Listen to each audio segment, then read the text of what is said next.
अदालत में दोनों पार्टीज मौजूद थी, बड़े होपफुल थे कि आज बेल हो जाएगी। तो ये केस फिलहाल ट्रांसफर कर दिया गया है। 3 ईयर इनकी पनिशमेंट है। ना इस केस की कोई फाउंडेशन है, ना इसका कोई सर है, ना इसका कोई पैर है। ये मिसेज और मदर जो है वो एक डिस्ट्रिक्ट कोर्ट में साइड पे बैठ के रो रहे थे। फिर साहब ये बताइएगा कि आज पेशी थी डकी भाई और फसादुर रहमान थी, उसकी फैमिली जो सी थी अरूप थी और उसके बाद उसकी वालदा थी, भाई था ज़िया था, वो भी कमरे अदालत में पेश हुए। क्या गुफ्तगू हुई, क्या मामला हुए? देखें, आज इस केस में बड़ी उम्मीद थी।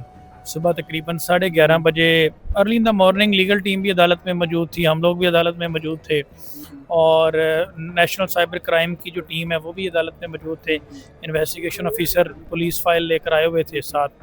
तो जैसे ही हम अदालत में तकरीबन 11:30 बजे के करीब ये केस अदालत में फ़िक्स हुआ हेयरिंग के लिए।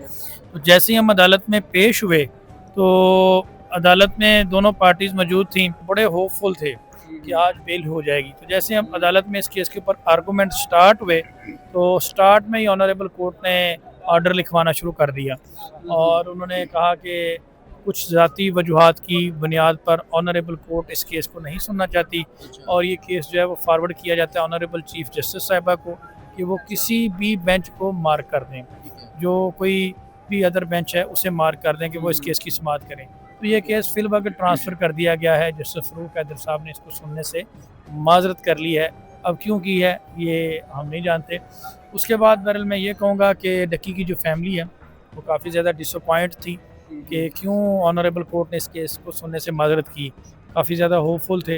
एनी हाउ अभी फिर जो लीगल टीम है उन्होंने इंसिस्ट किया अदालत को कि रिक्वेस्ट की कि सर ये आज ही मार्क कर दें किसी बेंच को।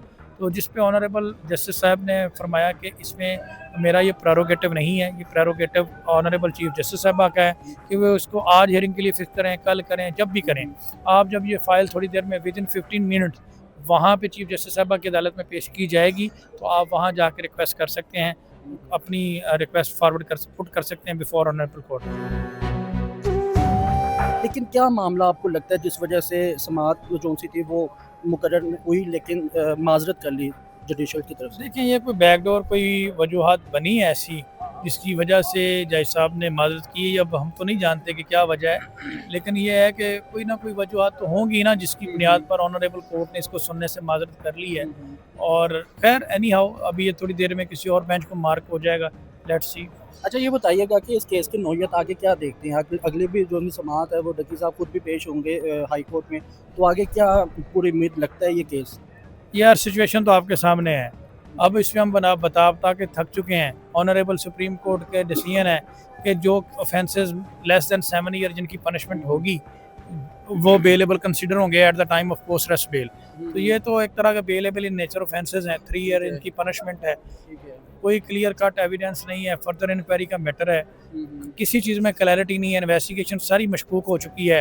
इन्वेस्टिगेशन टीम खुद करप्शन के एलिगेशन में जेलों में जा चुकी है। करप्शन प्रूव हो चुकी है। ना इस केस की कोई फाउंडेशन है, ना इसका कोई सर है, ना इसका कोई पैर है। तो 3 महीने बंदे ने जेल भी काट ली है। अब इस पर कोई ऐसा जवाब नहीं बनता कि बेल ना हो, क्योंकि कोई डायरेक्ट एविडेंस अवेलेबल नहीं है। और मीडिया के हवाले से अगर देखें, एक शख्स जो है जिसने इतनी मेहनत की है, इतनी डेडिकेशन के साथ यूट्यूब पे काम किया है, उसकी सारी की सारी प्रॉपर्टी को, उसके सारे के सारे एसेट्स को आपने गैम्बलिंग से जोड़ दिया है। तो ये एक बहुत बड़ा स्ट्रेस होता है। फिर अदालतों में मुकदमात, अदालतें, कचहरी, थाना, ये किसी भी वाइट कॉलर आदमी के लिए मुश्किल है। और जिस तरह से उसकी फैमिली ने सफ़र किया अदालतों में, हम देखते हैं डेली होप लेकर आना। मैं आपको एक बात बताता हूँ आपके प्लेटफॉर्म से, जो फर्स्ट डे रिमांड था ना डक्की का, रांझा साहब जब उस टीम का हिस्सा थे तो मैं उसका एक्टिव पार्ट था। तो जब 4 डेज़ का रिमांड हुआ ना, उस वक्त डक्की की फैमिली उस दिन बहुत परेशान थी कि 4 दिन का रिमांड हो गया, क्योंकि लग ये रहा था कि ये 1-2 दिन में इस केस में बेल हो जाएगी। तो उस वक्त इनकी मिसेज और मदर जो है वो एक डिस्ट्रिक्ट कोर्ट में साइड पे बैठ के रो रहे थे। तो जब मैंने उनको वो पेपर एक डिलीवर किया कि 4 दिन का रिमांड हुआ, तो वो बड़ा डिसअपॉइंट होके गए।